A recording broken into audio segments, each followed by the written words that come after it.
This is QTV News with me, Mariatu Sidibe. Our top stories. Veteran Gambian journalist and publisher Suwaibu Konate has died. He was described by many as fearless and professional in his work. Selected teachers in 3 countries undergo entrepreneurship training. The Ministry of Health, in collaboration with partners, launched first ever partnership for health. Those are our top stories. Now the news in detail.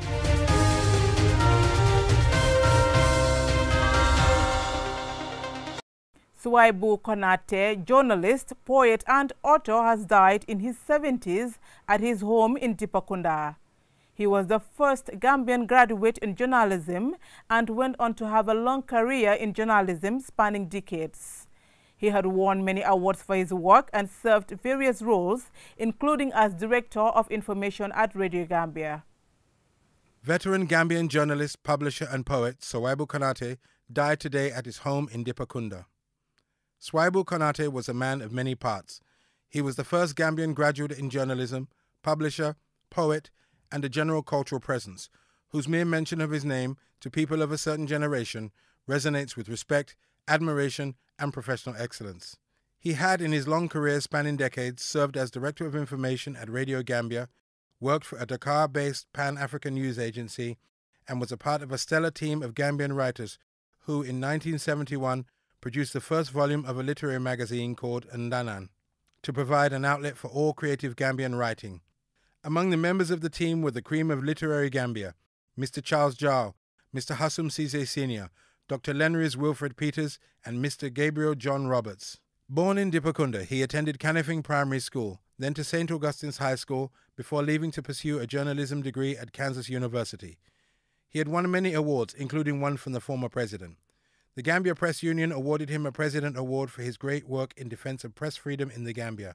Many tributes have poured in from family, friends, and colleagues from the media fraternity to Suwaibu Konate, a legend in Gambian journalism. A 5-day training on entrepreneurship education for teachers begins today at a hotel in Kololi. The selected teachers are from OIC countries, the Gambia, Cameroon, and Senegal.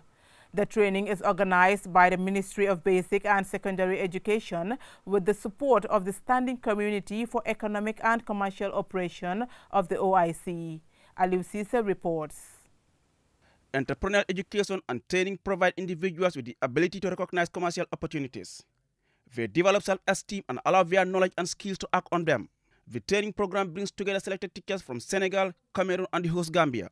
The 5-day capacity building is sponsored by the Standing Committee for Economic and Commercial Cooperation (COMSEC) of OIC based in Turkey. Tabunjai is the project coordinator and she explains how the project came about. You're most welcome to this training of trainers on entrepreneurship, sponsored by COMSEC.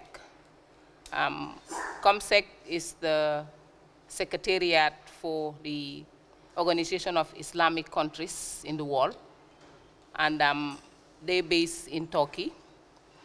Gambia has a cooperation, international cooperation with them, and they're sponsoring projects in about 4 main areas. But the area that we are implementing activities on is on poverty alleviation thematic area. This project was conceived last year, and a series of activities were identified. And this is the second one. The first one was implemented last year, and it was won by the Ministry of Women's Affairs, the Women's Bureau. And a similar training was conducted for women in Senegal, from Senegal, as well as Nigeria and the Gambia. Due to the fact that it was successful, another project was also given to the Gambia. And this time round, it was awarded to the Ministry of Basic Education, and that is what we are witnessing today. Madam Jai thanked COMSEC for supporting the project, which she said will help in alleviating poverty and reduce unemployment. Education, she says, is an important aspect in eradicating poverty and improving the lives and livelihoods of the people. She applauds Lala Jaite for her selfless hard work in ensuring that the training is possible. Momodu Jang, Acting Director of Science and Technology Education Directorate at the Ministry of Basic and Secondary Education, reveals that the training comes at a time when the Curriculum Directorate is reviewing the national curriculum to incorporate entrepreneurship education. You should not only be interested in the traditional curriculum areas of math, science, but what about the life and livelihood skills? Are we creating citizens who will be innovative, who will be prepared to take initiative, personal development, who will be prepared to create jobs for themselves when they finish schools? If so, then our curriculum should try to incorporate entrepreneurship. And that is currently, in fact, this training has come at a very opportune time because I know the Curriculum Directorate is reviewing the national curriculum to incorporate entrepreneurship education. Deputy Permanent Secretary at the Ministry of Basic and Secondary Education, Jere Sanyang, says the training will broaden the participants' knowledge on the concept of entrepreneurship education. According to DPS Jere Sanyang, the training will also acquaint them with the planning, management, and promotion of entrepreneurship education in the schools. It's also our intention to develop partnership competencies, or the competencies of participants on the rubrics of entrepreneurship with a view to acquiring high-level proficiency needed to successfully organize and manage induction training in your respective schools for teachers. MOPSI has always maintained partnerships, both local and international, to increase the availability of innovative education programs responsive to the needs of the target groups and to ensure significant improvement at all levels of functional literacy, including entrepreneurship education for both adults and our children. Entrepreneurship is a key driver for national economies. Wealth and a high majority of jobs are created by small businesses started by entrepreneurs, many of whom go on to bloom into big businesses. Reporting for QTV News, I am Aliou Cisse. First ever partnership for health platform launched on Wednesday by the World Health Organization in collaboration with the Ministry of Health and Social Welfare and other development partners. Omar P. Jallo attended the launching and filed in this report.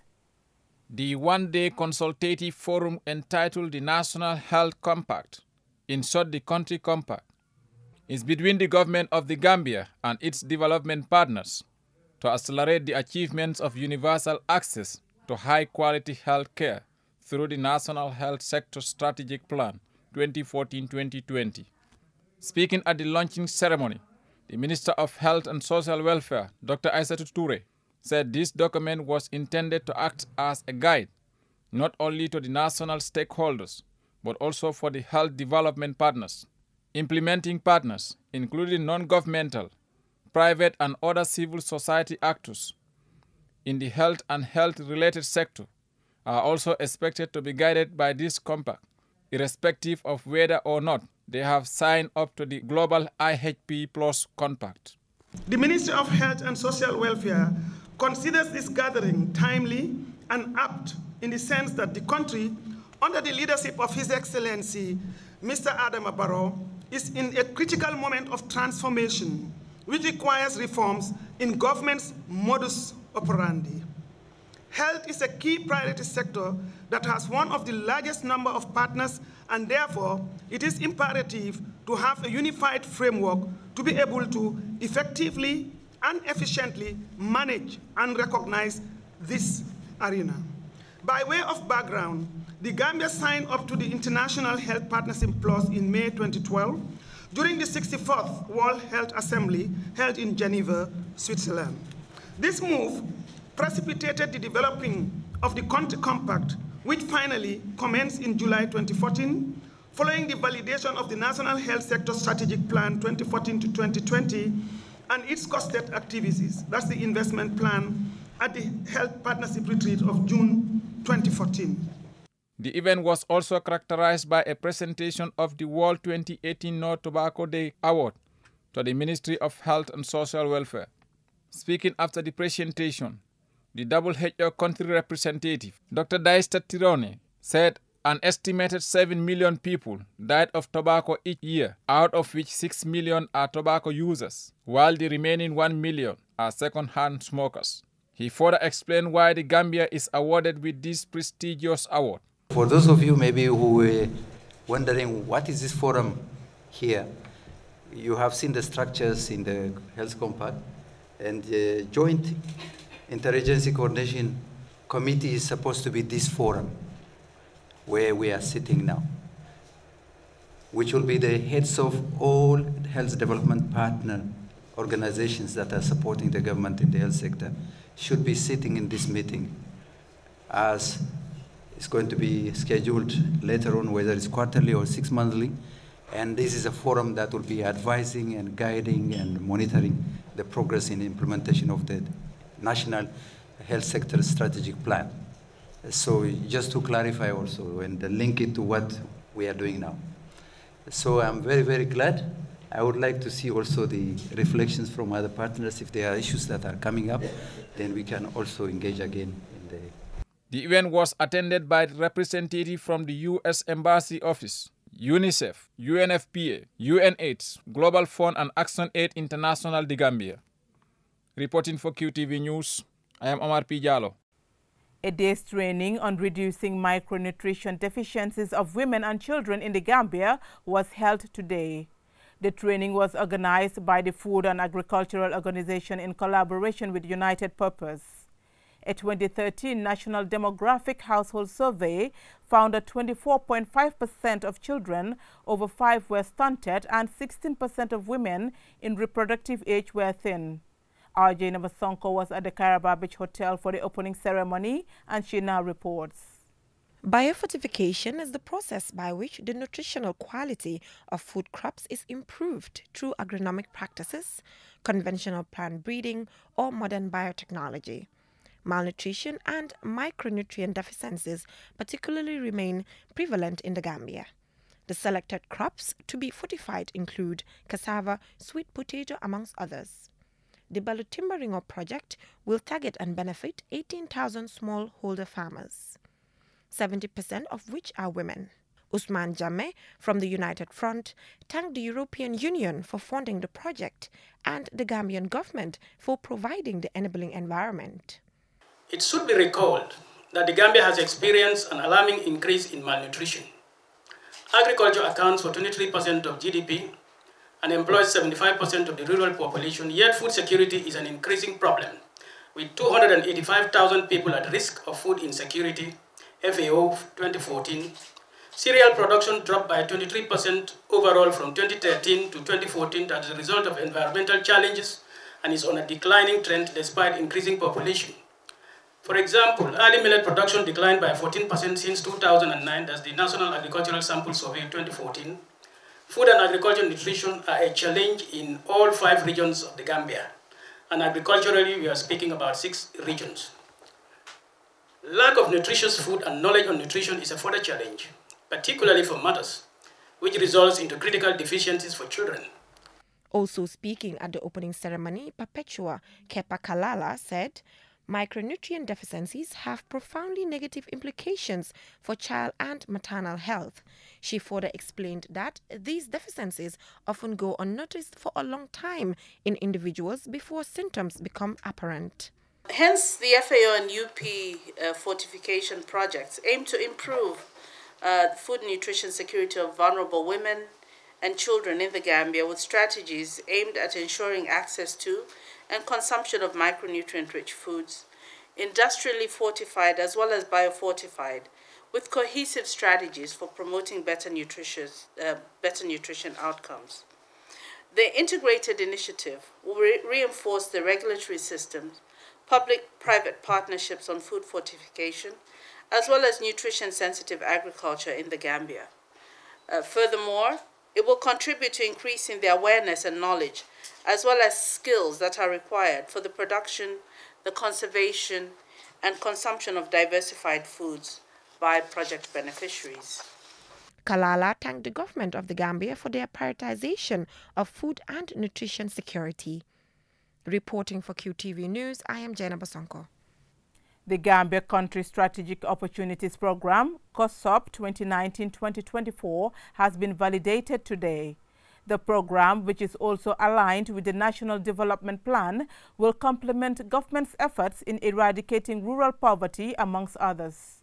The project is supported by the Gambia government in partnership with the International Agricultural Development Fund, IFAD. Sergio Brito has more. The Gambia's Country Strategic Opportunities Program, otherwise COSOP 2019-2024, aims to define IFAD's engagement in the Gambia with the new vision of the government and evolving nature of IFAD and the Gambia cooperation over the 6 coming years.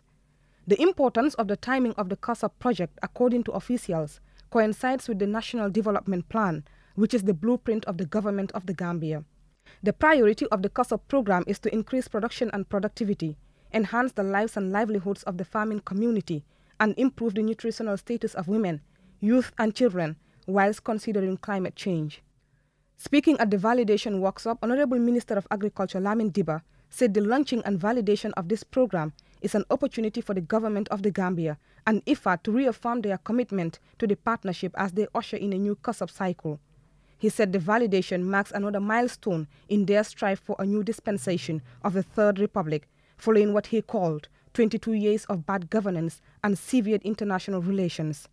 Diba called on all stakeholders to take ownership of and participate fully in the implementation of the COSOP so as to realize the goals and strategic objectives it set out to achieve. Minister of Finance and Economic Affairs Mamburen Njai said agriculture is a priority in the National Development Plan, and the Gambia government, he said, will be making sure that at least 10% of the national budget is allocated to agriculture sector in the fulfillment to our Malabo Declaration. The program, which is also principally aligned with the Sustainable Development Goals, will work primarily in the swamp, rice and horticultural value chains, where the overwhelming majority of farmers are women.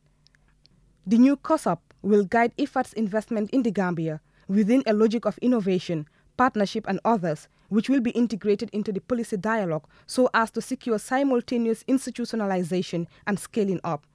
The International Fund for Agricultural Development has been recognized as a key actor in the rural Gambia, with its focus on the most remote and marginalized areas, special attention to women and youth, and rebuilding rural infrastructures. QTV News, I am Sergio Brito. As part of its ongoing public consultation exercise, officials of the Constitutional Review Commission held a one-day consultation meeting with students of Birkama Ba Upper and Senior Secondary School in CRR. The students made numerous submissions, among which is the inclusion of laws in the new constitution that will guarantee free education at all levels of education in the country.